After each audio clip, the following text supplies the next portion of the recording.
Airtake Soldier here, and I am back to talk about Star Wars The Mandalorian Season 2, Episode 4, and my thoughts on this episode. And my thoughts are, it was an okay episode. It's great to see Gina Carano back. It's great to see Griff back. It's great to see, the people from the first season back. That was fun. But it's still annoying to me. We seem to just be going back to the old planet.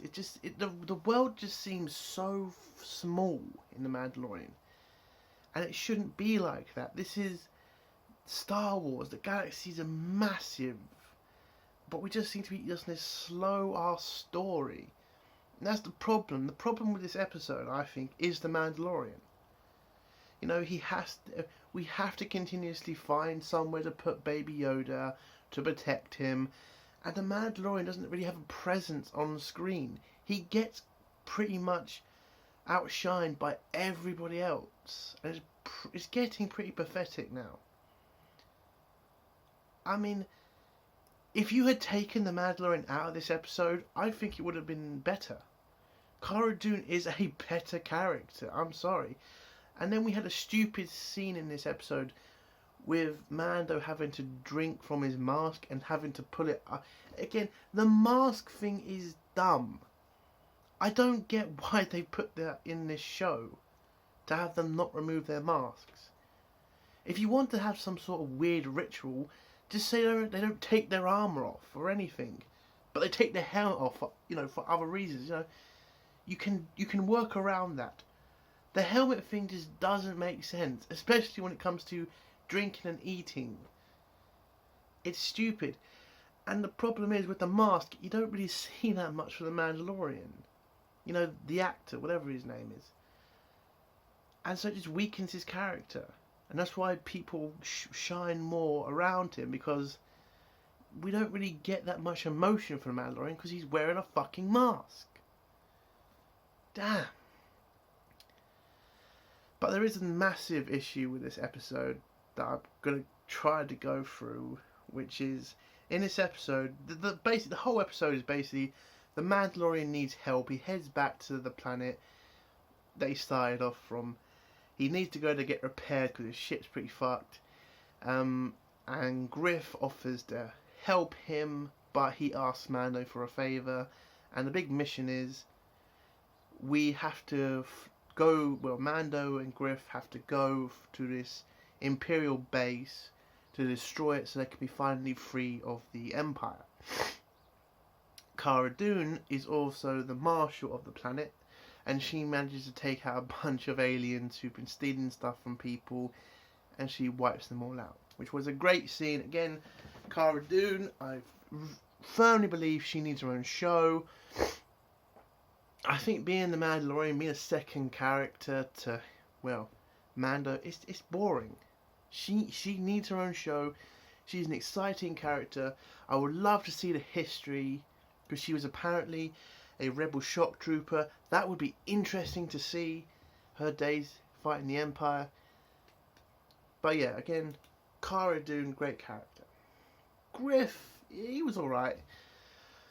But anyway, so Mando heads to the planet. He agrees to help Griff to destroy the Imperial base, but he wants to make sure Baby Yoda's okay, because again, the biggest problem with the series is Baby Yoda, because they need to find a place for him to be safe.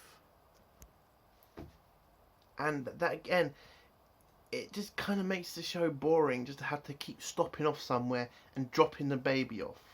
It's boring, it's annoying. And again, I don't think the Mandalorian has got much of a chance of surviving if we just continuously concentrate on Baby Yoda. Listen, I like the damn kid as well. There's a funny bit in this episode when you see Baby Yoda trying to help Mando fix the ship. It was very cute, it was very funny. But still, in the back of my head when I was watching this episode, I was just like, can we get on with it? Because this episode only lasts a certain amount of time. And that's what I'm talking about. If you want to do these cutesy ass scenes, could you just make the episode longer so we can actually, just have more in the episode? Just not wasting minutes on this crap. I mean, I'm sorry, but if you're not going to put more time in these episodes, you shouldn't be wasting time either. So Cara Dune goes with Mando and Griff to the Imperial base. They take, that blue guy from the first episode of The Mandalorian. He's back and he's working off his debt to Griff because apparently he worked for him and he ran off with Griff's money. So he's working off his debt. He gets into he drives them to the base. They pretty much make the plan as they're going to... Well, the plan to destroy the base is to turn off its shields to the volcano in the middle of the base, which is kind of the dumbest place to put a fucking base, but okay. And that's the plan, basically. Turn off the shields, let the volcano blow up, and destroy the base. And that's it. So they head to the base, they get to the door, which is unguarded and everything. I mean, again, I know this base is supposed to be empty, or a skeleton crew, as Griff said. But again, the problem with Disney and the problem with these new writers is they keep writing the Empire as stupid. And then they keep saying that the Empire's equipment is rubbish. So how did the Empire survive for this long? If their troops are bad, their equipment's bad. Again, why didn't everybody just rebel at the same time? Why did it take so long to defeat the Empire? You can't keep going down this route of saying the Empire's incompetent, saying the Empire's just crap. It just lessens the threat. Why was Empire Strikes Back the best Star Wars movie? Because the bad guys looked like they were gonna win. You know, Darth Vader defeating Luke was great because it gave us something to hope for. Having the Imperials defeat the Rebels on Hoth was interesting. But Disney doesn't want to fucking write good stories. They just want to make people, children happy.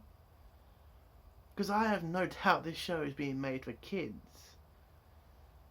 And it's just boring. I mean, yeah, the episode was fine, but I think that's not because of The Mandalorian or the story. I think it's because of Cara Dune and some of the action scenes. That's about it. There's not really anything else I can point to that made this episode any good. So, they tried to open the door, but it's not working. So Mando decides to use his jetpack and fly up to the hangar bay. He pretty much kicks the crap out of the stormtroopers who are guarding it, throws one off the side. The blue guy finally opens the door. They head straight up, and they head into the base to find the shield generator to turn off the shields to the volcano. Whilst they're doing this, we see a bunch of stormtroopers walking around and being stupid again. Anyway, I've gone through that. They find the shield generator. They send the blue guy to turn off the generator. He does, and they then head off to have a successful mission. But they accidentally run into the wrong room. They kill these two science officers, and then they find the biggest bullshit in this episode. Because it turns out this is a cloning facility. It's not a base. It's not a forward command base. It's a cloning facility. So what this means is they are going to now connect this to the sequel trilogy, which is dumb. See, the child's being cloned because it has force abilities, and they want to use its blood to revitalize the Emperor, because that's what this is. This is the connection. They're going to use this show to explain why the Emperor comes back. And that's just dumb. So anybody who was hoping that Disney were going to see the light and finally just say, we made a mistake, we're now going to cancel the sequel trilogy, and we're going to try to do a better job next time. Well, that's gone. Because The Mandalorian is pretty much going to be the series that explains how the Emperor comes back. Because that's this whole fucking scene. It's a cloning facility. The Doctor then, a hologram then activates, which we see the Doctor who was from the first season talking to Moff Gideon about the failed attempt to reactivate this clone, and the failure was there wasn't enough blood. He took from the baby to wake up this clone.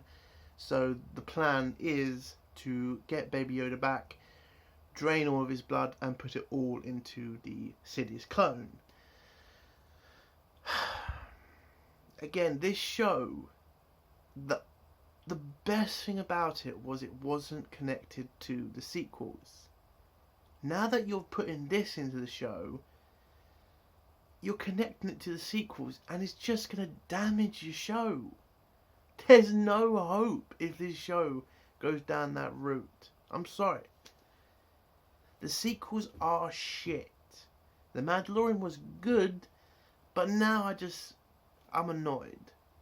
You didn't have to connect this to the sequel trilogy, and it could have, and again, I could be wrong. These clones could be something else. This could be a different plan Moff Gideon has. But it's so similar to one of the Legends book, the Dark Empire, that they're obviously going down this route. They're obviously going to make the Emperor come back. But there could be one little bit of hope. And I'm really hoping that what I've just figured out is true. They could try to make the Emperor come back.